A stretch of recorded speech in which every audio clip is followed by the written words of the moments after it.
So one of the things that I love is that you guys are so interactive and you get back to me and you give me your questions and your comments, and that just helps so much in developing this show each and every week. And Cynthia Owens had written in and she said that she has this unique photograph that she has a question about. And she said that this picture was with my mother's belongings. It's a photo of Omak, Okanagan, Washington. And it has an address written on it, 308 South Main, Omak, Washington. Well, she's got a little something to go on, right? So here's what she's done so far. Her goal was to try to identify this house. So she contacted the county records. She wanted to see, did any of her ancestors live in this house? Because it's in this collection of photographs. And if she could identify this one, well, heck, that might really open up to let her know all these other unidentified photos that she has, which family do they belong to?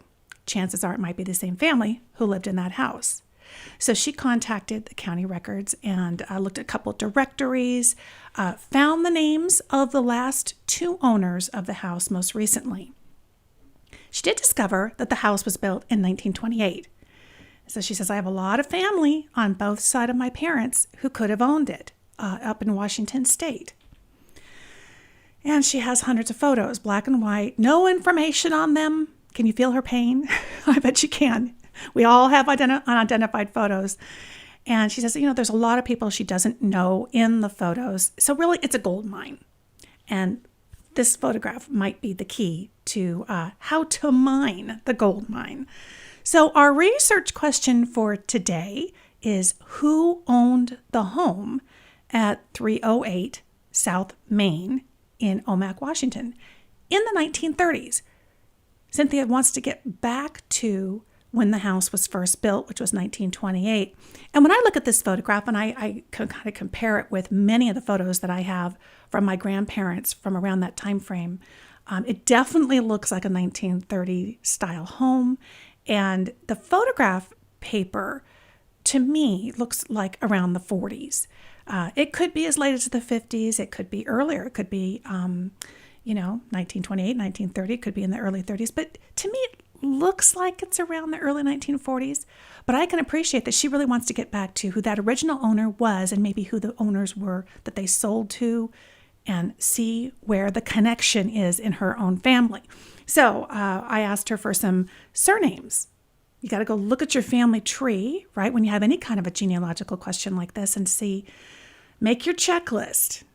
Who are the families? What are the surnames that are associated with this that might fall within it? So on Cynthia's mother's side, she's got Woodhead and Patience as a last name. Cynthia's father's family names are Tucker, Stubbs, and Tonks. There might be a few others in there, but these were some of the key surnames that she felt like that were in the right place around the right time. It sounds like a DNA project for a criminal investigation, doesn't it? That's what we're looking at, is we're trying to identify who are we trying to hook this up with.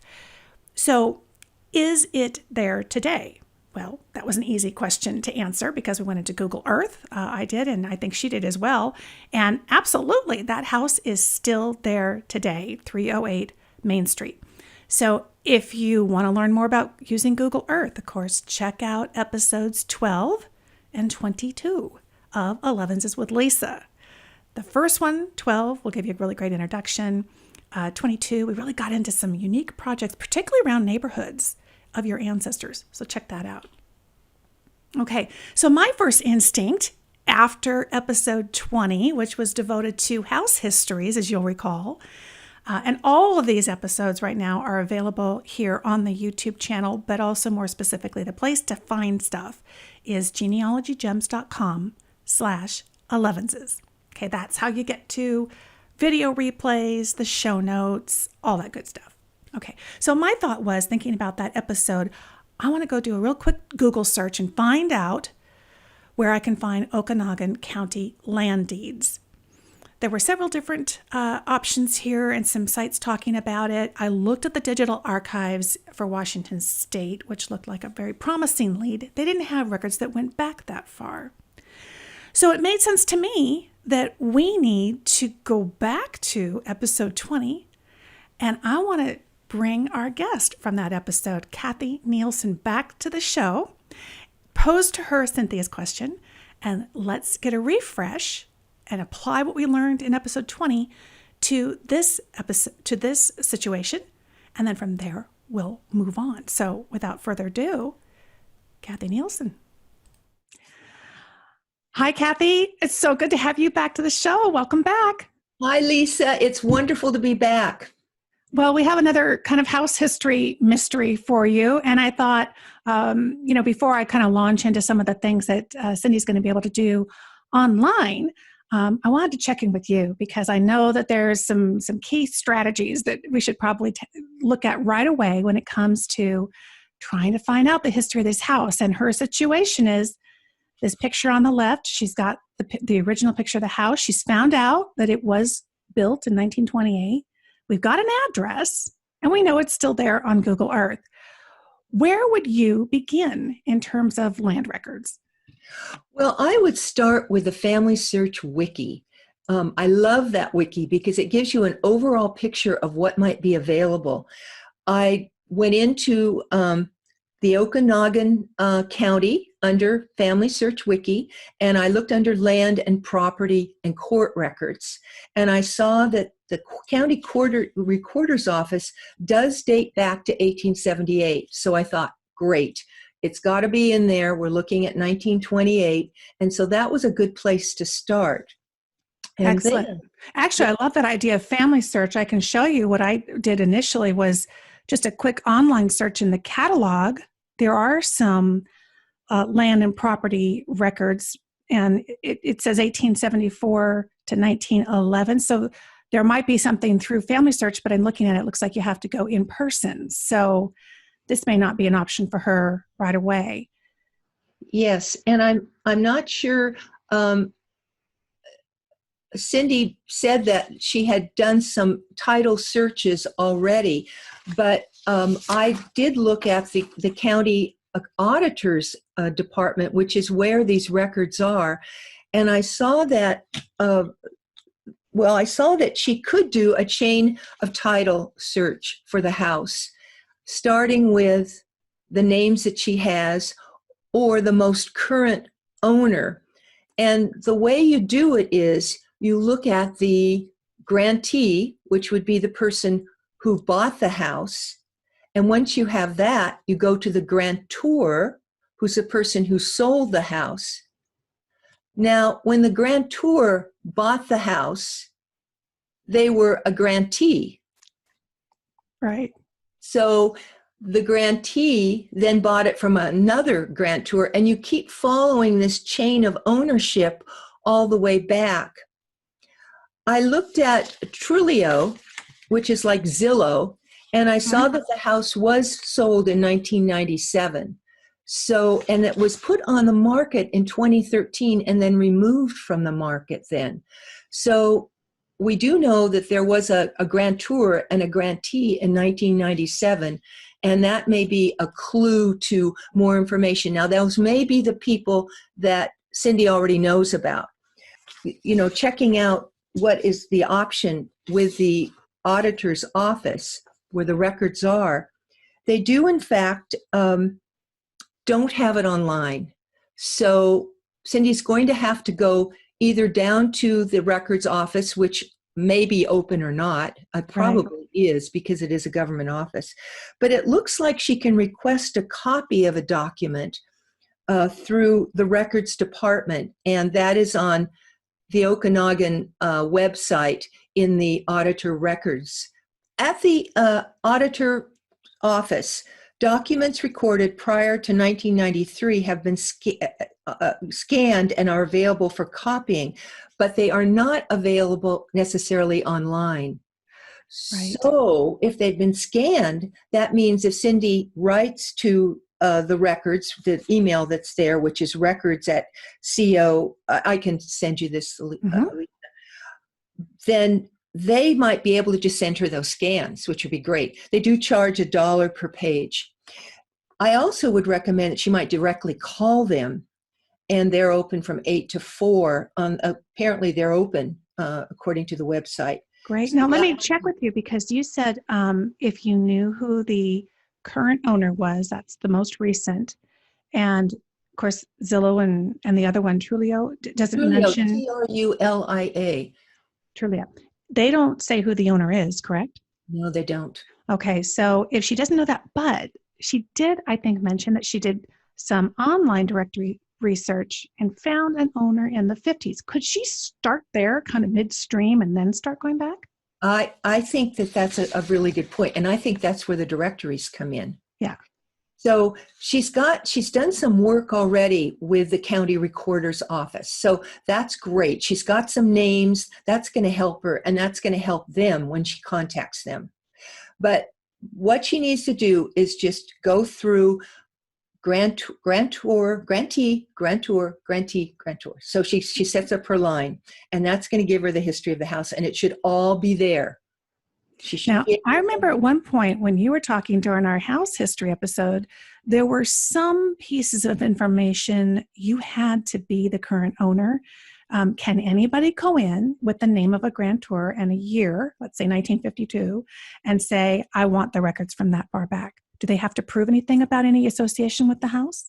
I don't know what the situation is for this county, but if she were going to the assessor's office, which would be the tax department, she would not be able to have access to their information because she does not own the property. But the records are public. The sale should be public. Excellent. Excellent. Yeah. So that's something she can make a call. She could see if they are currently, I imagine right now there's a possibility that some of the non-essential type activities might be postponed or delayed, but she could at least put in a request, and it's not that there might be a fee involved. Yes. Good to know. Okay. Yes, and it looks like it's only $1 a page. I mean, if they will do the work for her, that certainly would be worth it, I would think. Would those be huge files? Could be a couple of pages, maybe. I remember one time I ordered railroad records from the National Archives, and it was like, oh my gosh, my grandfather's records were like, 40 pages. So it was kind of expensive. It would depend on how, but I would think that, each transfer of title would be just a couple of pages. Yeah. Yeah. Now, you're a librarian, and I can't let you go without talking about city directories, because I know that's something that you're very well versed on. I've got a couple of suggestions of ways that she can look, that we can talk about, she can do from home. Tell us a little bit more about city directories and some of the best resources for them. Well, the directories are wonderful. I've got to put my glasses on here. If the directories will tell you who lived at location at that time, and the directories come out every year, so you can actually follow the movement of that house. Now, there are reverse directories where you look up the address and you see who lived in the house that year, and then you take that information and you look up the person in the other part of the directories, and that may tell their occupation or other information about other people who lived in the house. But the reverse directories are a key here if you do not know who lived in the house. And I did see that the Omak Library is staffing a chat reference desk right now. Now, we know libraries are closed, right? But the reference desks are being staffed. People are answering those phone calls and answering emails. So I don't know about that particular library, but I did see they having a chat reference service. So Cindy might give them, contact them and see if they have directories, because the libraries generally do keep the local libraries often keep the old telephone directories there. So she might give that a try. I did also notice that the Washington State Library seems to be answering reference questions right now. And a person can submit an email question, and they have a genealogy department, and they do have telephone books and directories. So their collection may be more complete than the local one in the local library. So I would recommend contacting the Washington State Library, looking at their website. Excellent idea. I was doing a little bit of research on Bill's grandfather, who played in the Seattle Symphony back in the 30s. And I did contact the Seattle Public Library, and they were doing the chat, but they were not in the place where the records were. So it's possible right now, they may or may not. We'll keep our fingers crossed for Cynthia that they're in the same location. That is But really everybody watching, whether it's now or well into the future, will know this is really a key resource. It's a great point. and don't just limit yourself to your local library. Expand. Okay, so then I looked a little bit further, and I noticed that I wanted to say about these reverse directories, Polk is one of them. And there is at the Seattle Central Library, there actually is the Polk Omak Okanogan directory is there. That's a Seattle Central Library. And this may be a reverse directory. And in any case, they do also have a local history department. So they will be sympathetic to the kinds of things that we're looking for. So I would recommend contacting those 3 libraries. And then this ties in, Lisa, to the WorldCat, which you wanted to share something about, because that's a whole nother way to find out where things are. And actually, that's how I found out these libraries might have information by using WorldCat. That's a great point. And I'll show everybody in just a few moments how to run that search and find them. And it'll tell you which one is closest to you, which is great. So I don't know if this house might be on the historic register at all, because it is 1928. But if your house is on the historic National Register of Historic Places, then that is some place you want to connect with. And Washington, the Department of Archaeology and Historic Preservation is the organization that is responsible for the National Register, the connection with the National Register of Historic Places. And they would be people to contact as well. So think about, even a 1928 house can be an historic house. So it's something to think about. And one final thing are the neighbors.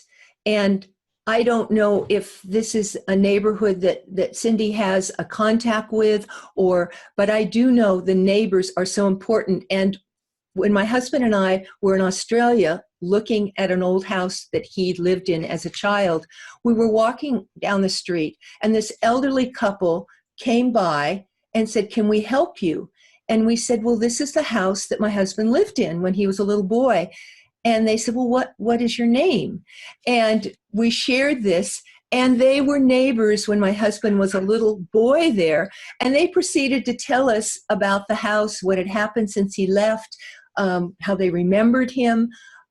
So neighbors just walking around and checking out things can give you all kinds of information. So that may be an avenue for Cindy to explore as well. what a wonderful story. Well, I think that's those are some ideas that I have, and I wish Cindy the best. This is very exciting. Absolutely. And I can't let you go until we know who are those wonderful faces behind you.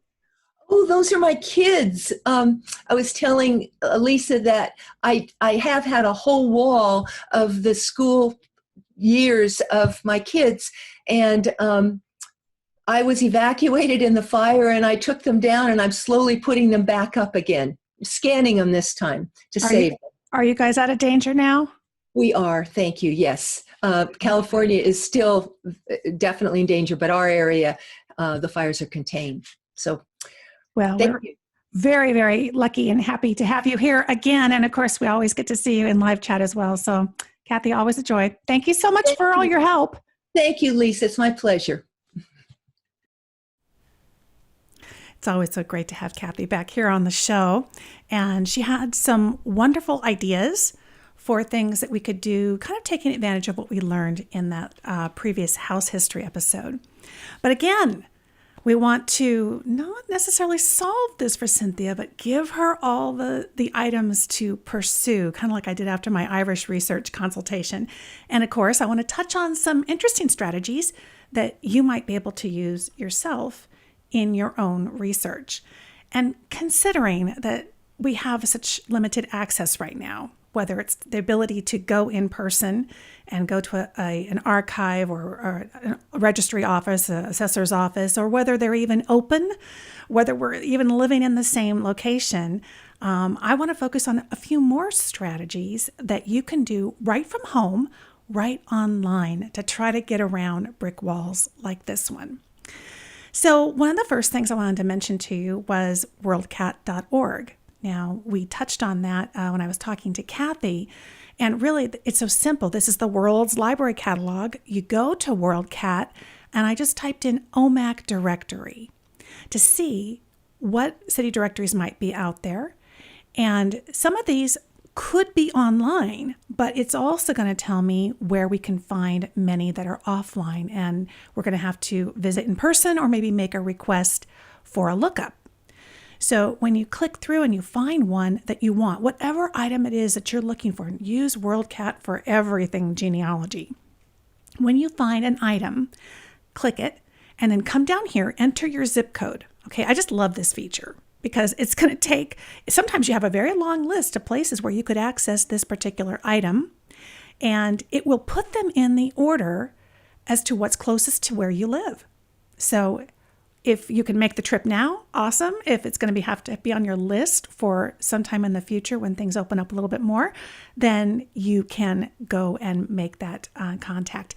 And there'll also be information about library information. Ask the librarian, reach out to them, as Kathy was talking about, local, your county, your state libraries, any of the institutions that you find here with these materials, reach out to them and see what they can do. They may be able to do a lookup. They may have an online reference chat, which would be fantastic. This particular item actually took us back over to the state library for Washington. So you never know where WorldCat will point you, but it's a wonderful resource for anything that you're doing in genealogy. Another thing is to look up the Historical Society for the area where the location is. And of course, Googling that is really simple. I did a quick Google search on the Okanagan County Historical Society, found that they have a Facebook page. That's a great way to reach out to a historical society, maybe even pose a question and get some very much more specific resources to work on. Also, when I did that Google search, it gave me their website address. And one of the things I wanted to mention for Cynthia, because we want her to walk away with a checklist of exciting strategies to take on once this episode is over. Check out the Historical Society website, because one of the things you can do is do a search of all their photographs. They've got a couple thousand photos, and I find that I wouldn't necessarily put in the exact address because we know that addresses change over time.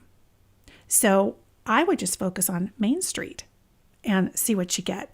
And of course, if you know you have family from Omak or any town, when you search the Historical Society, oftentimes they have these old photos and you can find lots of gems. I found one at the Minnesota Historical Society. Bill's great-grandfather was in the photograph. It was in his store. He was not named, but the store was named. So if I had done his whole name, I wouldn't have found it necessarily, but the town name, Larson was the surname. That was Larson Hardware, happened to be in the name of the store. So I found this old photo. They were thrilled that I could help them identify the people who were in the photograph. More strategies, look at old maps, right? We love maps here, and davidrumsey.com has thousands and thousands. My gosh, I think he has 150,000 in his entire collection. He's right around the 100,000 mark in terms of digitization, getting them online for free. We like free, so you can download these. I did a search, really, unfortunately, for this little town in Washington. I didn't have much success. There really weren't any maps that were very specific. But it doesn't matter the size of the town, just it's kind of random, right? They didn't happen to have it for this, but you might find it for the areas where you're researching. And Sanborn fire insurance maps are also often found in davidrumsey.com. So those will be very specific, house by house. So no matter where you're researching in your family history research, go check out davidrumsey.com and do a search to see what the closest, tight in location map is for the area where you're researching. I also checked Google Earth. And of course, we talked about in the previous episode that you could check in the layers panel of Google Earth and turn on those historical maps. There weren't any that were really helpful for Washington. If you are a premium member from my website, genealogygems.com, I want to direct you to the premium videos that are under geographic. So there's quite a few here. There's 7 different full-length classes, and the downloadable handouts, the one I would point to and specifically would be this best websites for finding historical maps. It blows my mind how so many different websites, sometimes on another part of the world, will have the map for this one town you're looking at, wherever you live. So location doesn't matter a lot sometimes, but we really target some of the biggest digital collections, most of which are free. So that's part of Genealogy Gems Premium membership, those videos. An easy way to start your search is I would search the address. So could go to, here's Ancestry. You don't even have to put in the name. And a lot of times we don't think about that. We see that name field and we just jump. We just put it in there. That's our automatic go-to. Try just putting the address in place where your ancestor may have lived. And I would make it exact at first and then kind of, loosen it up from there. When I did a keyword search for 308 Main Street, Omak, and made it exact in the keyword field, I got 25 results. Interestingly, they were not all exact. So we know that there's variations in what the results will be, but it's worth a look. Also, by doing residence exact just for the town, which I would recommend, particularly in a town like this where it's a smaller town, just do Omak. I want to see whatever's in Omak. And then in the keywords, you could put the actual street address. I got 5 specific results there. So these happen to be directories. So she could go through these directories. You could use this. I really encourage you to use this in all different areas of your family tree and search these combinations, not necessarily first and foremost focusing on a surname, particularly when you're not sure which family would be in that area. So there's a couple of promising leads there. And of course, we can search the surname and the county. In this case was Okanagan County in Washington.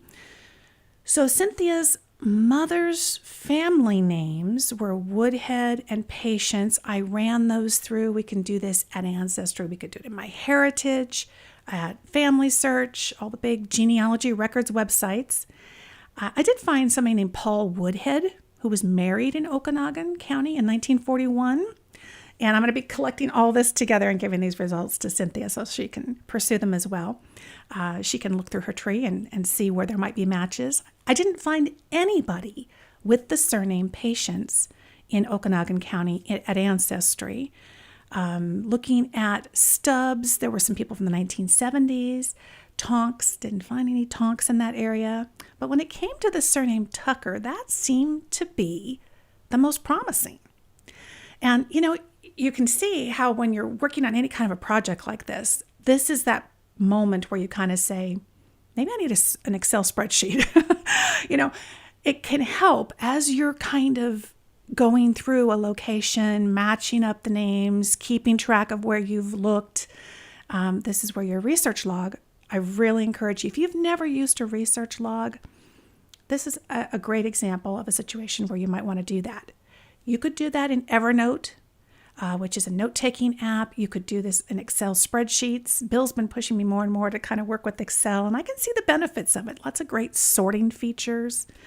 So whatever it is that you do, or whether you just like a good old yellow legal pad, you'll find that tracking along the way will really help. I had to kind of start doing that when I was working on Cynthia's project. So Okanagan County and the surname Tucker found those 8 results, and lots of these were public records indexes, again, starting from about the 1950s. So I wasn't seeing anything earlier necessarily at Ancestry, but we can do this at all the major sites. And at Family Search, which is a free website, and if you're fairly new to doing genealogy research, wow, just put this one at the top of your list because it's absolutely free. Even though I have an Ancestry membership and a MyHeritage membership, I always usually go back to Family Search and I'll run the same search, particularly if I find something, because I want to make sure, one, that I've kind of found everything around it, and each one has their own unique collection. People will say, well, what's the best website? They're all different because they all have different collections. So not only can you go and just make sure you haven't missed anything, but sometimes you'll find that actually a digital scan at one site is a little clearer than the other site. So if you're having any trouble with a record that you found, or it's a little murky, whatever, try it on another website, see if you can find it, and do a comparison. So I ran this search. I searched each surname that she had in the list. I put Omak, the town, as exact, and then I also narrowed down by time frame. This isn't something we typically do a lot, but these fields are there, and it can be very powerful in a situation like this. So you can see in our search field, which you'll find on the left-hand side of the page, typically at Family Search on desktop, you can put in this residence year range. So I did 1920 to 1940. Also, just in case there's another Omak somewhere else, we can restrict to the United States if that's where my town is located. So you can restrict by country. You can get narrowed in on those time frames and do some exact searches. Found about 8 here. And this was interesting because as you run these searches, don't be discouraged if you don't find your answer right away. This might actually open up new doors in other areas. She's got some things to follow up on here.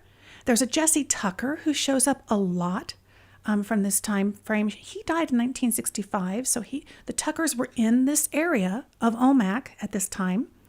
And if you click on this one, this was a Veterans Administration Master Index card. It's kind of a unique, and I love just running into unique record sets that maybe we don't see on our everyday travels across genealogy sites. It's a card index for each veteran who had insurance applications, conversions, veterans who had filed claims with their agency, and veterans who were paid a World War I bonus. So interesting different reasons why the cards might be made. Unfortunately, this one didn't have any kind of an address, but it got me to thinking about some other records we'll explore in just a minute. Also in this list, Jess is living in 1930 in Omak. We like that. That's exciting. His mother is Frances Wright. And when we see the camera icon at FamilySearch.org, we know we can click through and we can take a look at the original digital record. So we're going to click that. Now, here's the 1930 census. And we find Frances Wright, and really the census doesn't always have addresses, but when it does, it's really helpful. So it's definitely a record set worth looking at. When we look at this, we're going to be looking there's 3 columns, right? And there's numbers in there. The one on the left, that's the one we're looking at. 104 is the house number. And if we look really carefully and kind of turn our head, we can kind of see that that's at the top of the column. If that's a little muddy and it's hard to read, do a quick Google search on 1930s census form. And oftentimes you can find a nice clean copy that doesn't have all the writing that will tell you what the headings say if you can't read it on the record that you get. So Frances Wright is living there. Jess Tucker is her son, and they're at 104. Now we turn. They're on Main Street, but boy, it's right there close to First Street. So 104, it says West First Street. And so make note of that. You might want to take a look at that. If you're in Ancestry, when you pull up a record like this, back on the overview of the record before you click the digital image, you can find this little map of homes. So click View Map and it will map it out for you. This doesn't get real specific in. I mean, you can try I tried zooming in. I didn't get very far with this, but I like other maps at Google Earth. This is what I would do. So I went to Google Earth, which is a free software program, and I typed in the search field 104, and it was West First Street, Omak. It's not there today. In fact, First Street is First Avenue now. It's very close to, it actually intersects with Main Street. So it's really interesting. As you're doing a search, particularly when it has to come with addresses, we could start plotting each of the findings that we're having and see how they kind of correlate. So I thought, well, let's go to 1940 and let's see where Jess is there. We have Frances Wright. They've literally written her last name, Write. Now she's at 504 Main Street in Omak. Okay, so she's gotten closer. Now we don't know. Did they move? Did they rename the street names? We don't see Jess here, but you have to look to the next page. Whenever you're looking at the census, and really any genealogical document, look at the page before, look at the page after. You don't want to miss what's there. On the next page, we find Jesse Tucker, and he's actually renting a room, it kind of looks like, from his mother, Frances. And yes, it says here Main Street, and then there's a line. The census taker has said that's where it is, where he's kind of turning the corner, and Main Street, and then I think it says 3rd Street. Okay. He's at no number. Now that could be a room at 504. It could be something newly built. We don't know. But we could go back into Google Earth and type in 504 Main Street, and we could find it here, plot it. It's not very far from that original 308 Main Street. Unfortunately, there's no street view. Notice that if you look carefully at this picture, I've got the little street view guy in orange. He's between the two locations, and there's a blue line on Main Street, and it curves around. It's following 215, the road 215. So unfortunately, here, there isn't street view, at least now, in this area. We know that they're adding street view all the time, so it could happen in the future, but we don't have it right now. So here's a strategy, searching pages for 308 South Main Street. So if it didn't come up, I'm going to literally just do a page-by-page search in this general area, keeping an eye on the streets that are written in that column here on the left. And I find the closest address I can find is in 1940. There's a 307 Main Street. Jesse Latshaw and Maggie are living there. There's a Watson family next door. So here's a few names that she could look for. We know the house was built in 1928. At least that's what Cynthia found. So what we're seeing is there probably were some house number changes along the way, because I looked throughout Omak and I could not find a 308. Now I could have overlooked it, but page by page, 307 seemed to be the closest. Here's a little strategy I think be fun to kind of be aware of. You might be able to use this in some of your genealogical research. Is there are enumeration district maps. So if I look at the top of the census and I see ED. ED is the enumeration district, how they divide up the town for the census taker to go take the census. So I'm going to type in that number, which is 24-46. You can see I found it at the top of the census. I'm going to put it in Ancestry. Ancestry has U.S. enumeration district maps from 1940. And in fact, I knew they did, but I also Google searched it, and it was the first result, was that Ancestry has it. These come from the National Archives. You can also get these at the National Archives. So I put in 2446, and there we go, Omak. We have a result here for Okanagan. Click it.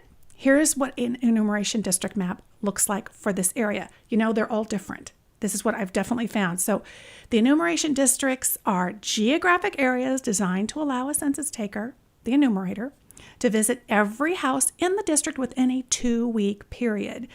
And in rural areas, sometimes they allowed up to a month.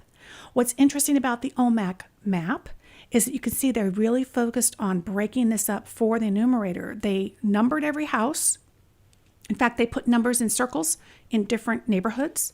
And I believe the sense I get from this is that the circles are kind of like, you should be able to do this on this day and this on this day. And here's the visitation route. So unfortunately, these numbers do not correlate with house numbers. They're not house numbers. They're visiting numbers. But every map is different. So here you can see on the left, Omak, Main Street is here. It intersects with First.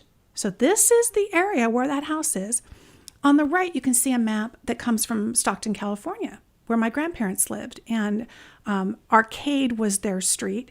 And so there was lots of interesting stuff drawn on this map. They didn't number anything.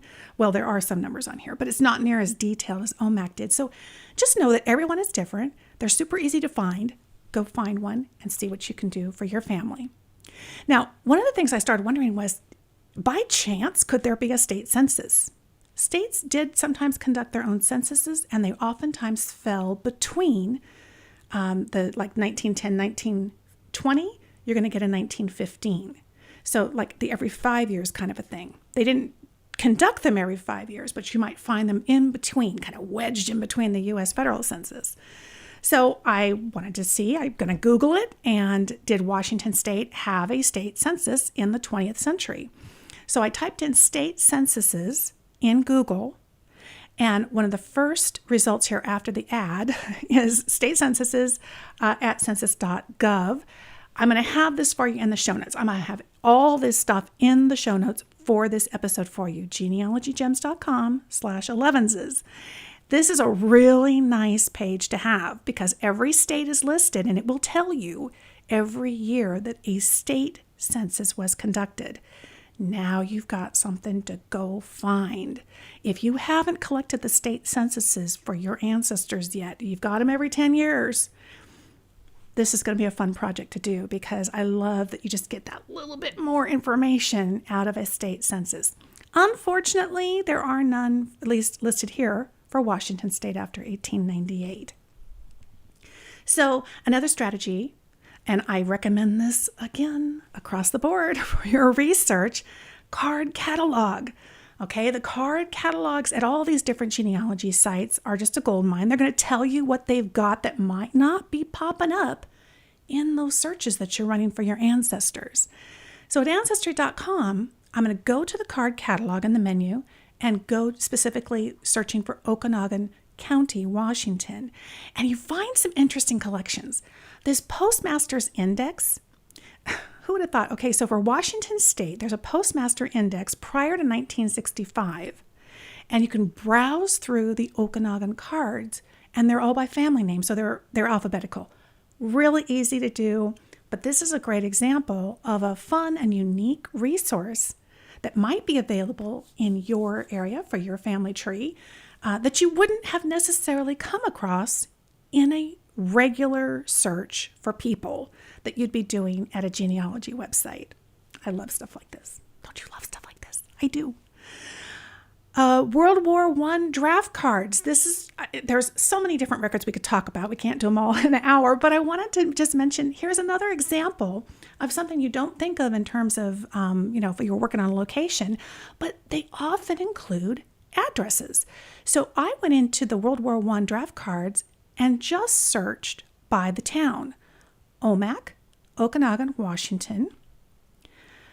1,700 cards were listed. Then you can go by surname. So it's really cool to see, okay, they've got them here. Let's search through all the different surnames, add them one by one that Cynthia gave us. And you can also add keyword. So I went back in and just searched for Maine to see if I could find anything as well. Again, I marked it exact just to see if I could get there a little quicker. I did get one result. There's a William Weir, but it was Maine. What I discovered, and I think this probably varies quite a bit by what you're searching for, is that the keyword search in this particular, at least for this collection, was focused on names. I could not get it to focus on any other information. And that's probably a result of the type of indexing that was done. Every record collection is indexed a little different. What's extracted from the record?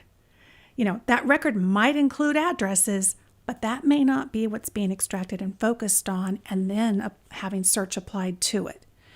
So, but you'll notice that draft cards do have addresses. Unfortunately, everybody in Omak is general delivery. I know, kind of dissatisfying, but I can tell you that that's not always the case. So keep these draft cards on the forefront of your mind when you're thinking about addresses, because I know in my husband's family, John Stibe, full address here, okay? Tells you his occupation, his employer's name, where his employer's address. So they may or may not be they may be a hit or a miss, but they're definitely just reminds you that addresses can be found on so many different kinds of records. So I think the future for Cynthia's research is bright. And like I said, it's important to me that every episode has gems in it just for you, all of you, each one of you. Something that you heard today, maybe that you could use in your family history research. And I don't want to just give an answer to Cynthia, because I think the real excitement and fun that comes from genealogy research, this is how I felt after my Irish consultation on a previous episode, is I want somebody to give me that bucket load or that toolbox of new strategies I could do, and then I want the thrill of the find. So I think we have lots of great options here. Everything's listed here. Family Search Wiki, we talked about. The card catalog at Family Search, seeing what kind of records they have there at the library. The county auditor's department. That's going to be the key. That's going to be the first place she's going to need to go and see what she can do, see what access is available right now. But we know, even if access is not available for whatever reason, and there's never been any time like we are experiencing right now.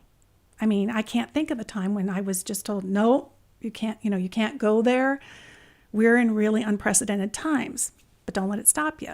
So Trulia told us about recent purchases. We've got city directories to look at, the local county and state libraries, WorldCat, the National Register of Historic Places, contacting neighbors. I've written letters to neighbors. Historical Society, Googling it, looking up for old maps, trying out davidrumsey.com, searching genealogy websites by addresses and names, checking out that census, and don't miss the state census. The unique kinds of records that do indeed have the kind of information you're specifically looking for. Again, that card catalog is key to find those. Using Google Earth to get perspective on the relationship between the addresses that you're finding. And I love those enumeration maps. So fun. Oh, our screen went black. So I'm going to come back here and find you. I'm so glad you're here. So, and I'll bet in chat, you guys have been busy helping her, giving more ideas. I bet you some of you have already been online trying to find 308 Main Street. You guys are fantastic. And I love it. So Kathy's saying, wow, so many places I need to go check that I didn't think about before. That, my friends, is why it's so awesome when you just take that risk and you send me an email and you ask me a question, send me something. I'll put it to work. We'll bring it here. We'll put it to work. And everybody will find something new, a little gem that they could pull out of it. So you know you're helping other people actually when you share your problems and your questions. And I'm really, really happy about that. And in fact, I think I haven't seen Maggie here. Margaret Silva is usually the first person in chat. But she says that Buster finds that he gets a couple of goodies, a couple of gems out of every single episode. Actually, she said he's probably just waiting for kittens to come across the screen, but that doesn't happen. But he does listen. I guess he doesn't mind my voice. So thank you so much. I love when you share your pictures of you. Will you do that? Right now, grab your phone, take a picture of you watching the show. I'd love to meet you a little more personally as well.